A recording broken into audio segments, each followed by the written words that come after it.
Praise the Lord. இன்றைய தியானம் ரோமர் 12:16 முதல் 21 வரை.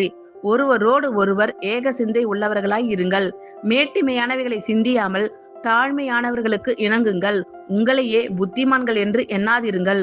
ஒருவனுக்கும் தீமைக்கு தீமை செய்யாதிருங்கள். எல்லா மனுஷருக்கு முன்பாகவும் யோக்கியமானவைகளை செய்ய நாடுங்கள். கூடுமானால் உங்களால் ஆன மட்டும் எல்லா மனுஷரோடும் சமாதானமாய் இருங்கள்.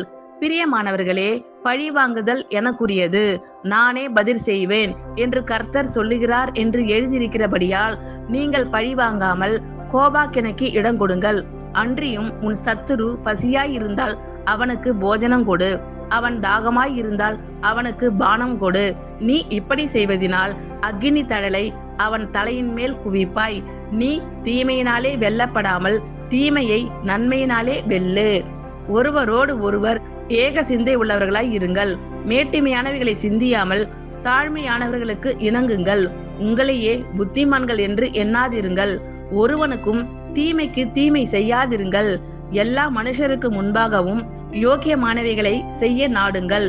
கூடுமானால் உங்களால் ஆன மட்டும் எல்லா மனுஷரோடும் சமாதானமாய் இருங்கள். பிரியமானவர்களே, பழிவாங்குதல் எனக்குரியது, நானே பதில் செய்வேன் என்று கர்த்தர் சொல்லுகிறார் என்று எழுதியிருக்கிறபடியால் நீங்கள் பழிவாங்காமல் கோபாக்கினைக்கு இடம் கொடுங்கள். அன்றியும் உன் சத்துரு பசியாய் இருந்தால் அவனுக்கு போஜனம் கொடு, அவன் தாகமாய் இருந்தால் அவனுக்கு பானம் கொடு. நீ இப்படி செய்வதினால் அக்கினி தழலை அவன் தலையின் மேல் குவிப்பாய். நீ தீமையினாலே வெல்லப்படாமல் தீமையை நன்மையினாலே வெல்லு. ஆமேன். கர்த்தர் உங்கள் அனைவரையும் ஆசீர்வதிப்பாராக. God bless you all.